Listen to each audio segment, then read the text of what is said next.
नमस्कार विद्यार्थी मित्रांनो, आज आपण TYBAच्या सेमिस्टर 5 अंतर्गत पेपर क्रमांक 5 पाश्चिमात्य राजकीय विचार हा जो आपला अभ्यासाला पेपर आहे त्या अंतर्गत निकोलो मॅकियावेलीचा राज्यविषयक विचार नेमका कशा पद्धतीचा आहे त्याचा अभ्यास करणार आहोत.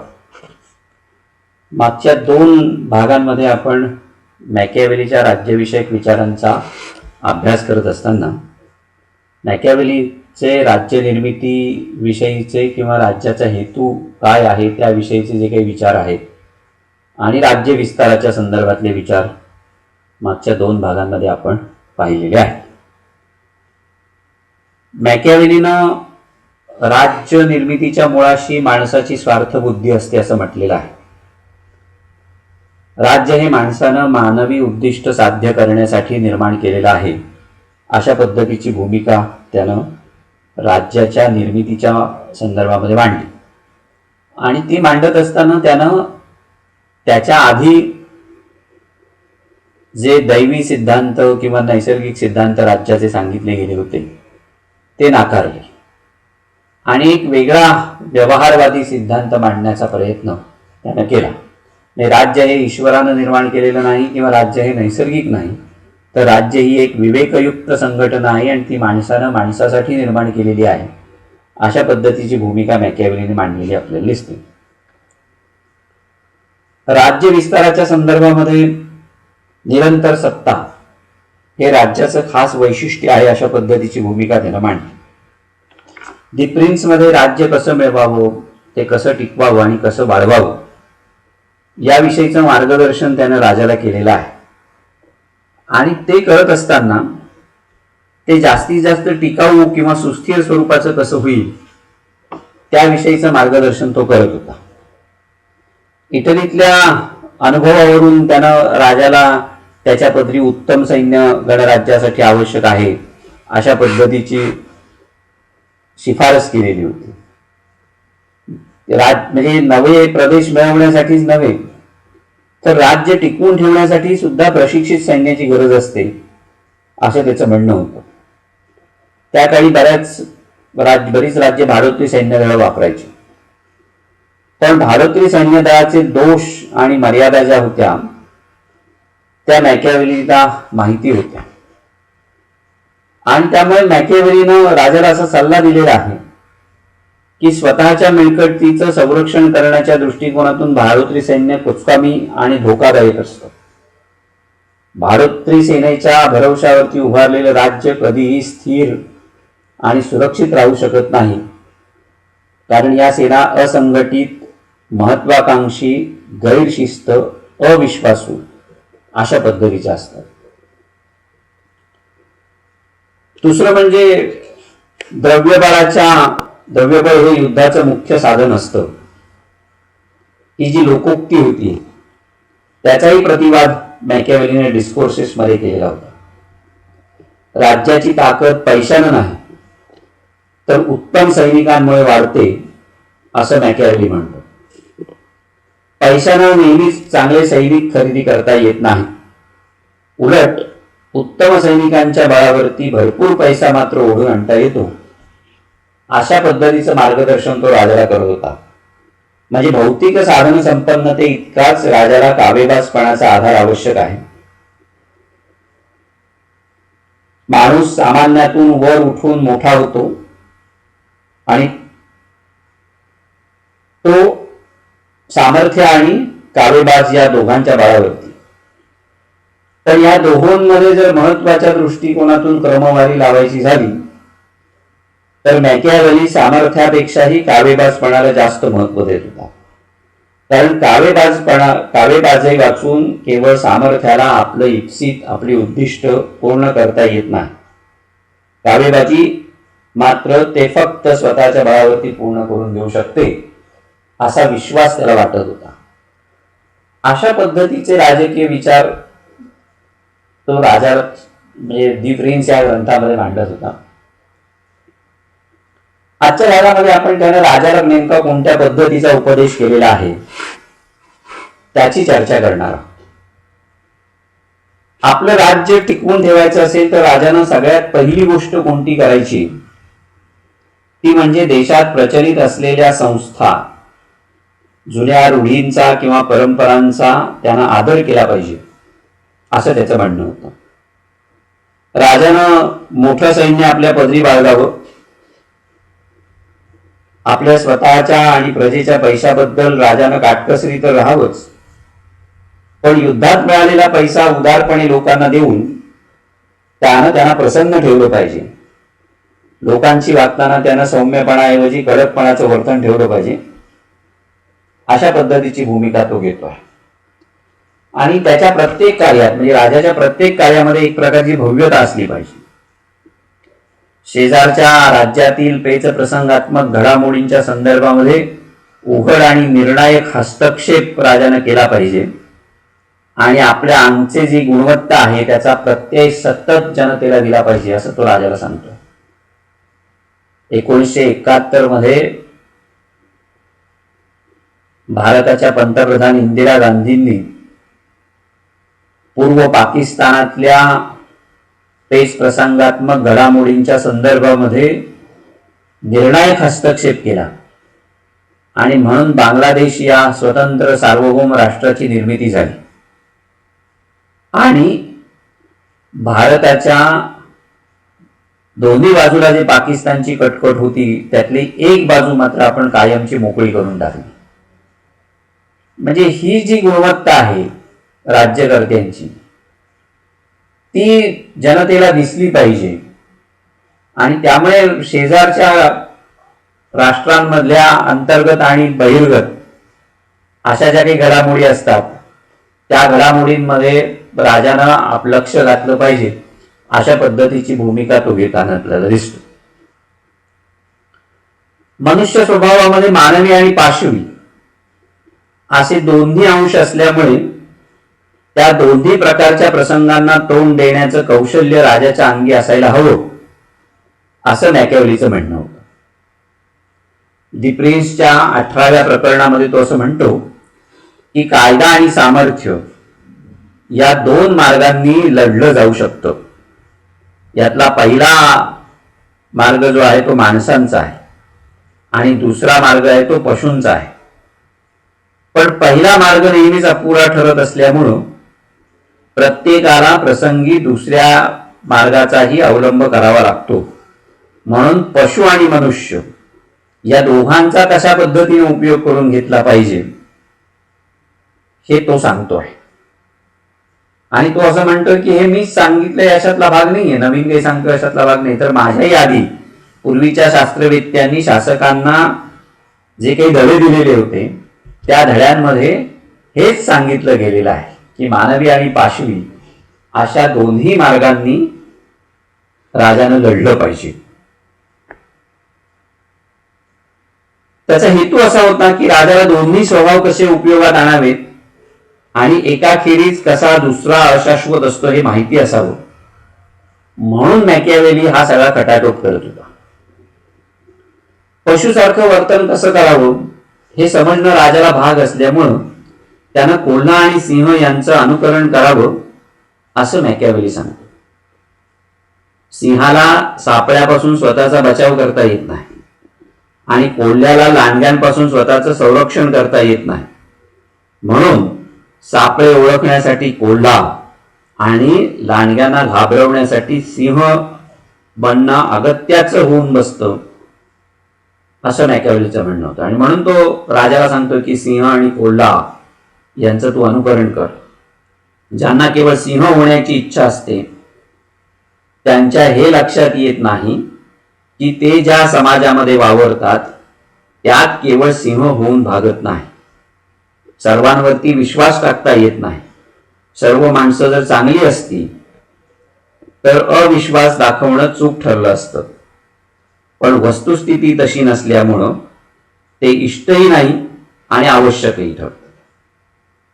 माणसं बेईमान असतात, इतकीच ती बाबडी असतात. ती देखाव्यांना फसतात. आपण खूप दयाळू आहोत, एकवचनी आहोत, प्रामाणिक आहोत, पवित्र, मानवी किंवा धार्मिक असल्याचं नाटक राजानं करावं. पण त्याची मनोरचना मात्र अशी असली पाहिजे की प्रसंग पडताच त्यानं कुशाल क्रौर्य, विश्वासघात, अधर्म, अनिती, खोटेपणा आणि योग्य वाटेल ते कृत्य करण्यास तयार व्हावं. कारण राजांच्या बाबतीत त्यांचं यशच त्यांच्या कोणत्याही कृत्याला न्यायोचित ठरविण्यास पुरेसं असते.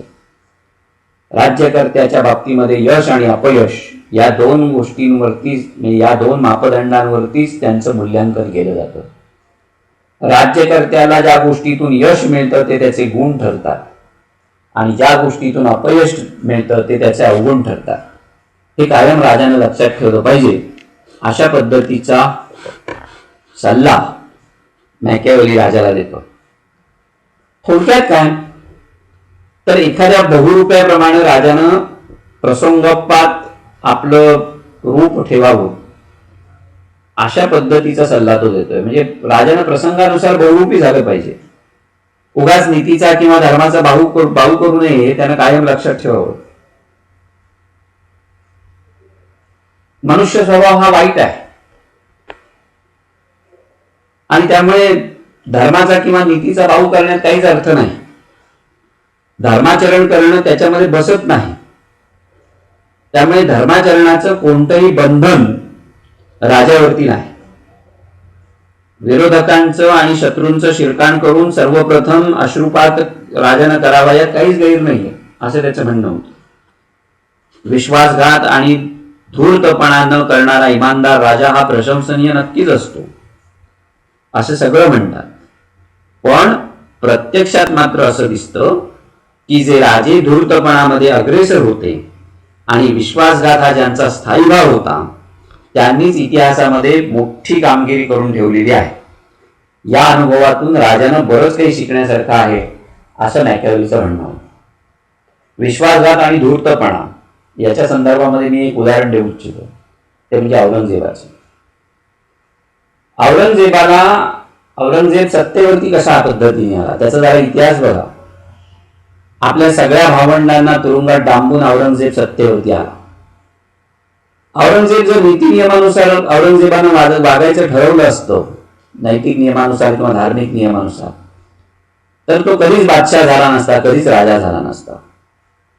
त्यामुळे सगळे धर्मनियम बाजूला सारून व्यवहारी भूमिका घेऊन त्यानं सगळ्या भावंडांना कैद केलं, स्वतःच्या बापालाही कैदेत टाकलं आणि मग तो राजा झाला. असं म्हणतात की औरंगजेब नेहमी जपमाळ ओढत बसायचा. दरबारात सुद्धा कायमस्वरूपी त्याचं जपमाळ असायची. पण म्हणून तो सद्गुण किंवा सद्वर्तनी होता अशातला भाग नाही. राज्य टिकवण्यासाठी आणि सत्ता प्राप्त करण्यासाठी आणि प्रदेश प्रादाक्रांत करण्यासाठी जी जी कटकारस्थानं करणं आवश्यक आहे ती सगळी कटकारस्थानं औरंगजेबानं केली. म्हणून औरंगजेबाची दखल इतिहासाने घेतली ही वस्तुस्थिती आहे. हे लक्षात घ्या. मॅकियावेली राजाला हेच सांगतो आहे की सिद्धांत आणि व्यवहार याच्यामध्ये फार मोठं अंतर असतं. याचं विस्मरण राजाला कधीही पडता कामा नये. धर्मशास्त्र आणि नीतिशास्त्र हे आदर्श वर्तनाचे नियम घालून देत असतात.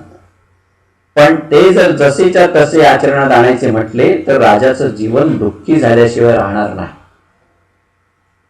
सिद्धांत आणि व्यवहार याच्यामध्ये खूप अंतर असतं. ऐकणं आणि पाहणं याच्यामध्ये जसं डोळे आणि कान यांच्यामध्ये 4 बोटाचं कायम अंतर राहिलेलं आहे तसं सिद्धांत आणि व्यवहाराच्या बाबतीमध्ये आहे. राज्यघटना राजकीय वर्तनाचे नियम जे असतं ते आखून देत असते. संदर्भ चौकट ज्याला आपण म्हणतो ती चौकट राजकीय जीवनाची जी असते ती राज्यघटना ठरवत असते. पण सगळाच राज्य व्यवहार किंवा राजकारण जे आहे ते राज्यघटनेनुसार चालतंच असं नाही. बऱ्याच वेळेला राज्यघटना वाकवण्याचे प्रयत्न राज्यकर्त्यांकडून मोठ्या प्रमाणावरती होत असलेले आपल्याला दिसतात. याचाच अर्थ असा आहे की सिद्धांत आणि व्यवहार याच्यामध्ये फार मोठं अंतर आहे आणि राजाने हे कधीही विसरता कामा नाही. कारण धर्मशास्त्र आणि नीतिशास्त्र हे आदर्श वर्तनाचे नियम घालून देतात. चोरी करू नये, खोटं बोलू नये हे धर्मशास्त्र आणि नीतिशास्त्रामध्ये शिकवलं जातं. पण म्हणून चोऱ्या थांबलेल्या नाहीये, खोटं बोलणं थांबलेलं नाहीये, स्वार्थबुद्धी थांबलेली नाहीये. म्हणजे ह्या सगळ्या गोष्टींचा विचार राजाने केला पाहिजे आणि जर हे सगळं ठोकरून राजानं नैतिक वागण्याचा प्रयत्न केला तर मग त्याचं जीवन दुःखी झाल्याशिवाय राहणार नाही. आदर्श वर्तन राजाचं जीवन दुःखी करू शकतं. कारण परिस्थितीनुसार वागण्याची लवचिकता जी आहे ती अंगी राजानं बाणवली पाहिजे. माणसानं कसं राहावं आणि माणूस प्रत्यक्षात कसा राहतो यात जोपर्यंत जमीन आसमानचं अंतर आहे तोपर्यंत राजानं आदर्शांचं पालन करावं ही अपेक्षा मॅकियावेलीला मूर्खपणाची वाटते. माणूस कसा आहे आणि माणूस कसा राहतो किंवा माणसानं कसं राहिलं पाहिजे याच्यामध्ये जोपर्यंत अंतर आहे तोपर्यंत राजानं आदर्श पाळले पाहिजे असं त्याच्यावरती बंधन टाकण्यात काय अर्थ आहे. त्यामुळे तो असं म्हणतो की प्रत्यक्षात जगाचा जो व्यवहार आहे त्याच्याकडे डोळेझाक करणारा किंवा भ्रामक आदर्शांचं आचरण किंवा अनुसरण करणारा राजा हा स्वतःबरोबरच आपल्या राज्याच्याही विनाशाला कारणीभूत ठरत असतो असा इशारा तो देतला की जगाचा व्यवहार काय आहे तो न पाहता जर भ्रामक आदर्शांमध्ये आपण राहिलो तर आपलाच विनाश अटळ आहे. धटासी धट आणि उद्धटासी उद्धट ही जी समर्थ रामदासांनी सांगितलेली नीती आहे तीच नीती निकोलो मॅकियावेली एका अर्थानं राजाला सांगतो आहे की बेईमानी लोकांच्या जगामध्ये वावरताना सचोटीनं व्यवहार करणारा राजा अपयशी ठरणार हे सांगायला कुठल्या ज्योतिषाची गरज नाहीये. परिस्थितीनुसार वागण्याची लवचिकता जी आहे ती लवचिकता राजानं अंगी बाणवली पाहिजे असं मॅकियावेलीचं म्हणणं होतं. राजानं दयाळू असायला हरकत नाही, पण त्याचं म्हणणं एवढंच होतं की राजाच्या दयाळूपणाचा गैरफायदा कोणीही उचलता कामा नये. त्या दृष्टीनं वेळ पडेल तेव्हा राजानं क्रौर्य करण्यास मुळीच घाबरता कामा नये असं त्याचं म्हणणं होतं. राजानं एकवचनी असावं, दिलेलं अभिवचन पाळावं, पण ते कोणत्या मर्यादेपर्यंत, कोणत्या हद्दीपर्यंत, जोपर्यंत तसं करण्यामध्ये त्याचं कोणत्याच प्रकारचं नुकसान होत नाही तोपर्यंतच त्यानं ते करावं. त्या पलीकडे तसं करण्याचं बंधन राजावरती नसतं असं मॅकियावेलीचं म्हणणं होतं. मॅकियावेली पुढे असं म्हणत होता की नव्यानं प्रस्थापित झालेल्या राज्यामध्ये तर राजानं क्रूर होण्याबाबत मुळीच काही करू नये. शांतता स्थापन करून टिकवणं त्याला त्याखेरीज शक्य होणार नाही. प्रजेच्या मनात राजाविषयी सतत वचक राहिला पाहिजे, सतत भीती राहिली पाहिजे. प्रजाजनांवर वेगवेगळ्या मार्गाने अनुग्रह किंवा उपकार करून त्यांचं प्रेम मिळवण्यापेक्षा रौद्र रूप धारण करून त्यांच्या मनावरती दहशत बसवणंच शासनाच्या दृष्टिकोनातून अधिक फायद्याचं ठरू शकतं असं त्याचं म्हणणं होतं. शक्य झालं तर एकाच वेळी राजाला वत्सल आणि रौद्र अशी दोन्ही रूपं दाखवावी, पण जर शक्य नसेल तर त्या दोहोंपैकी जेव्हा एकाची निवड करायची वेळ येईल तेव्हा मात्र राजानं रौद्र रूपच धारण केलं पाहिजे किंवा तोच मार्ग त्यानं निवडला पाहिजे असं मॅकियावेलीचं म्हणणं होतं. प्रजा सदैव भयभीत राहणं राजाच्या दृष्टीनं सोयीचं असतं. उपकार किंवा अनुग्रह यांच्या बदल्यात मिळणारं प्रेम चिरस्थायी होऊ शकत नाही. राजाच्या हातून कळत नकळत प्रजाजनांच्या किरकोळ स्वार्थाला जरी धक्का बसला तरी आधीचे सगळे उपकार विसरून ते राजाच्या विरोधामध्ये बंड करायला तयार होतात. आणि ते सगळ्यात जास्त महत्वाचं आहे. आजही आपण काय बघतो, सरकारनं एखादा टॅक्स लावला, सरकारनं पेट्रोल वाढवलं, डिझेलचे दर वाढवले की लोक रस्त्यावरती उतरतात महागाई वाढली म्हणून, कारण स्वतःच्या खिशाला चाट लागत असते म्हणून. अशा वेळेला तो मॅकियावेली राजाला काय सल्ला देतोय की राजाच्या हातून कळत नकळत प्रजाजनांच्या किरकोळ स्वार्थाला जरी बाधा आली तरी आधीचे सगळे उपकार विसरून ते राजाविरुद्ध बंड करायला मागे पुढे पाहत नाहीत. या उलट राजाच्या रौद्र रूपामुळे जनमानसामध्ये निर्माण झालेली जरब मात्र कायम टिकणारी असते. प्रेमाला लोक विसरू शकतात, शिक्षेच्या भयाचा त्यांना कधीच विसर पडत नाही. प्रेम स्वार्थापुरतं असतं, भीती राजदंडाच्या सामर्थ्याची प्रतीक सामर्थ्याचं असतं, असं मॅकियावेलीचं म्हणणं होतं. त्यामुळे राजाला रौद्र राहिलं पाहिजे असं कायम तो राजाला सांगत होता. आता क्रूर कामं कशी केली पाहिजेत, क्रौर्याची कामं कशी केली पाहिजेत तेही त्यानं सांगितलं की क्रौर्याची कामं लोकांना जाचक वाटणार नाहीत अशा पद्धतीने केली पाहिजे. अशी कामं झटक्यात करून टाकली पाहिजेत राजानं. त्यांच्यासाठी सबळ कारणं दिली पाहिजेत आणि ती वारंवार करता कामा नये. लोकांना राजानं हे पटवून द्यावं की अशा कामांची पुनरावृत्ती होणार नाही.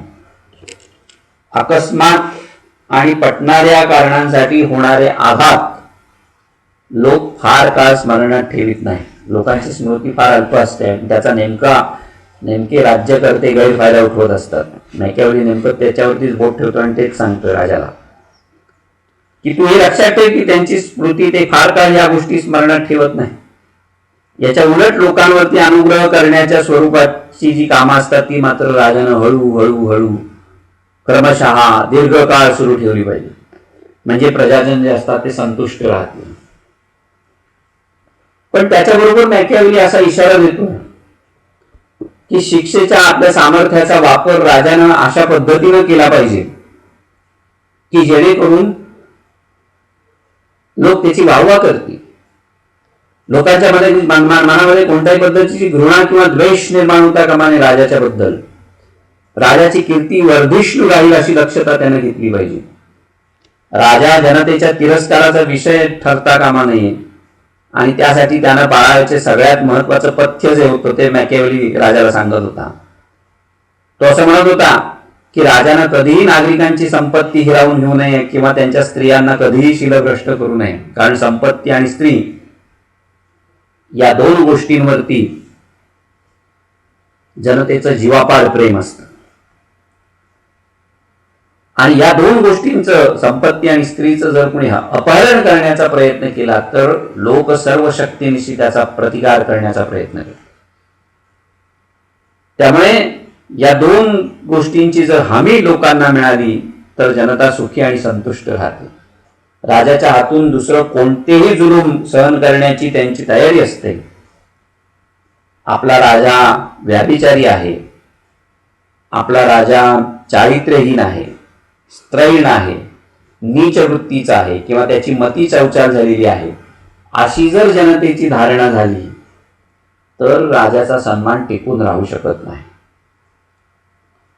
ज्या कार्यातून राजाची थोरवी वाढेल किंवा त्याच्या आमच्या गांभीर्य, चैतन्य, सहिष्णुता असे जे काही गुण आहेत त्यांचा आविष्कार घडेल अशीच कामं राजानं स्वतः करावी. युद्धातील लूट प्रजाजनांना आणि सैनिकांना वाटून द्यावी. प्रशासनाच्या ज्या कामांमधून जनमानसामध्ये अप्रियता पसरण्याचा धोका आहे अशी कामं, उदाहरणार्थ कर लावणं, करांची वसुली करणं, शिक्षा किंवा दंड देणं, अशी कामं अधिकाऱ्यांकडनं करून घ्यावी. म्हणजे जर जनतेचा रोष यदा कदाचित झाला तर अधिकाऱ्यांच्या डोक्यावरती खापर फोडून स्वतः नामानिराळं राहण्याची मुभा राजाला राहील. याच्या उलट ज्या कार्यांमधून लोकप्रियता किंवा कीर्ती वृद्धिंगत होण्याची शक्यता असेल अशी कामं राजानं स्वतः करावीत. उदाहरणार्थ किताब देणे, बक्षिसं वाटणं, आर्थिक मदत देणं किंवा सवलती देणं, लाभ देणं इत्यादी ज्या गोष्टी असतील त्या राजानं केल्या पाहिजे. शिक्षा देण्याचा काम राजानं नाही करायचं, ते अधिकाऱ्यांकडनं करून घ्यायचे. बारीक सारीक गोष्टींचा विचार मॅकियावेली करत होता हे आपल्या लक्षात येईल. राजानं स्वतः साहित्य, संगीत, संस्कृतीचा आस्थेवाईक आश्रयदाता किंवा कलाकारांचा कौतुक करणारा गुणग्राहक, रसिक, जाणता राजा अशी प्रतिमा निर्माण केली पाहिजे.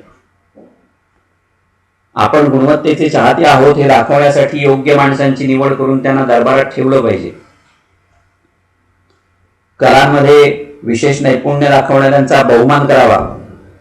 त्याचप्रमाणे नागरिकांनी त्यांची जी कामं असतील, शेती, व्यापार, उद्योगधंद्याची, ती कामं नेटानं करावीत याच्यासाठी प्रोत्साहन दिलं हो. द्यावं. कोणतंही काम सर्वोत्कृष्ट प्रकारे करणाऱ्या नागरिकांचा सन्मान राजाने केला पाहिजे. लोकांना वर्षभर उत्सव समारंभांमध्ये किंवा प्रदर्शनात गर्क ठेवण्याची व्यवस्था करावी. वेगवेगळ्या धंदे गटांमध्ये राजानं मिसळावं, त्यांना सहाय्य करावं. कोणत्याही दृष्टीने आपली प्रतिष्ठा कमी होऊ देऊ नये, अशा पद्धतीचा सल्ला तो राजाला देत होता. तो आणखीन एक गोष्ट राजाला महत्वाची सांगत होता, तो म्हणजे आपल्या मंत्र्यांची निवड राजाने काळजीपूर्वक केली पाहिजे. त्याच्या सभोवताली जे लोक असतात त्यांच्यावरून बाहेरच्या व्यक्ती राजाविषयी बरं वाईट मत तयार करून घेत असतात. त्याचं भान त्यांनी ठेवलं पाहिजे. जो माणूस राजापेक्षा स्वतःचाच अधिक विचार करतो आणि प्रत्येक कृतीमध्ये स्वतःच्या फायद्याचं बघतो, तो कधीही चांगला मंत्री होऊ शकत नाही. मंत्र्यानं राजाचा आणि राजाशी संबंधित गोष्टींचाच फक्त विचार करावा, स्वतःचा किंवा इतर कशाचाही विचार करू नये. दुसऱ्या बाजूनं राजानंही आपला मंत्री इमानी राहावा या दृष्टीनं त्याला मान आणि धन देऊन किंवा दया दाखवून बहुमानाचे किताब आणि जबाबदारीची कामं सोपवून मंत्र्यांचा विश्वास मिळवावा, असं मॅकियावेली म्हणतो. मॅकियावेलीचं असं म्हणणं होतं की राजानं मंत्र्यांना संपत्ती आणि बहुमान पर्याप्त प्रमाणामध्ये दिला पाहिजे, की जेणेकरून त्यांना त्या गोष्टीची हाव राहणार नाही. परस्परांवरती विश्वास असणारे राजा आणि मंत्री हे दोघांनाही उपकारक असतात. या विश्वासाला तडा जाणं हे दोघांपैकी कोणाच्या तरी एकासाठी घातक असतं हे मात्र निश्चित, असं मॅकियावेली म्हणत होता. राजानं खुशामतखोरांपासून दूर राहायला पाहिजे, कारण माणूस हा स्तुतीप्रिय असतो आणि खोटी स्तुती सुद्धा माणसाला आवडते. प्लेगाप्रमाणे त्या संसर्गाची लागण सुद्धा झपाट्यानं होत असते आणि म्हणून शहाण्या राजानं स्वतःला स्तुती पाठकांपासून कसं सुरक्षित ठेवावं आणि निवडक विचारी माणसांना संग्रही ठेवून त्यांना सत्य सांगण्याचं स्वातंत्र्य कसं कोणत्याही परिस्थितीत द्यावं, याचं मॅकियावेलीनं दी प्रिन्सच्या 23व्या प्रकरणामध्ये मार्गदर्शन केलेलं आहे. तो म्हणतो की राजानं सल्ला अवश्य घ्यावा, पण स्वतःची इच्छा असेल तेव्हाच, इतरांच्या इच्छेखातर नाही. उलट विचारल्याखेरीज सल्ला देणाऱ्यांना त्यानं सर्वस्वी नाउमेद करावं. राजानं स्वतः चौकस, जिज्ञासू, सहिष्णू असावं. सत्याचा त्यानं खुल्या मनानं स्वीकार केला पाहिजे. राजा स्वतः शहाणा असतो तेव्हा त्याला चांगली सल्लामसलत मिळते. केवळ सल्लागारांच्या भरवशावरती राजा कधीच मोठा होत नाही, त्याने लक्षात ठेवलं पाहिजे. राजाच्या शहाणपणामुळे त्याला उत्तम सल्ले मिळतात. उत्तम सल्ले मिळाल्यामुळे राजाला शहाणपणा येत नाही, असा निष्कर्ष मॅकियावेलीने काढलेला आपल्याला दिसतो. अतिशय राज्यकारभाराच्या बारीक सारीक नोंदी ज्या होत्या त्या मॅकियावेलीने आपल्या विचारामध्ये केलेल्या आहेत. अर्थात हे तो का करू शकला याच्या मागे एक कारण आहे, ते म्हणजे इटलीतली त्यावेळची परिस्थिती. इटलीमध्ये त्यावेळेला बजबजपुरी माजलेली होती. छोटी छोटी राज्य आपापसामध्ये लढत होती. फ्लॉरेन्स सारख्या गणराज्याला आपलं अस्तित्व टिकवता येत नव्हतं. फ्रेंच आणि स्पेन सारखी राष्ट्र इटलीचे लचके तोडत होती. अशा पार्श्वभूमीवरती एकच एक सत्ताधारी राजा असला पाहिजे, या भूमिकेतून मॅकियावेलीनं आपला राजकीय विचार मांडलेला होता.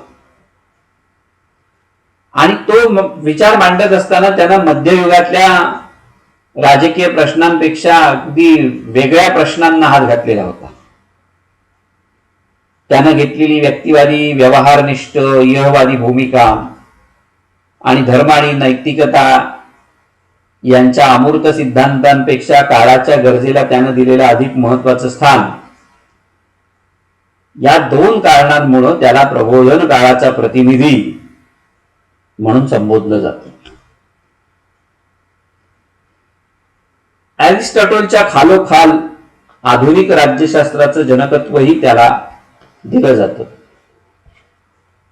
राज्यशास्त्रावरचे धर्माचे जोखड झुगारून देऊन त्याला एका धर्मनिरपेक्ष शास्त्राच्या स्वरूपामध्ये मॅकियावेलीनं सर्वप्रथम पुढं आणलं.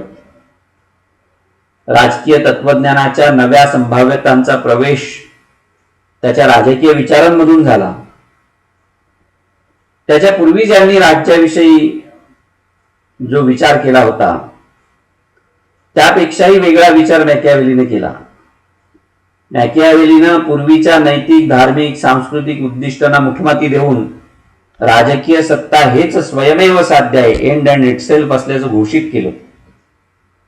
सत्ता मिळवणं, सत्ता टिकवणं आणि सत्ता वाढवणं इतपतच राजकीय चिंतनाचं क्षेत्र सीमित ठेवून त्यानं राज्यशास्त्राच्या नीतिशास्त्र, धर्मशास्त्र आणि तत्वज्ञान इत्यादी पासूनच्या सीमा वेगळ्या केल्या, स्वतंत्र केल्या.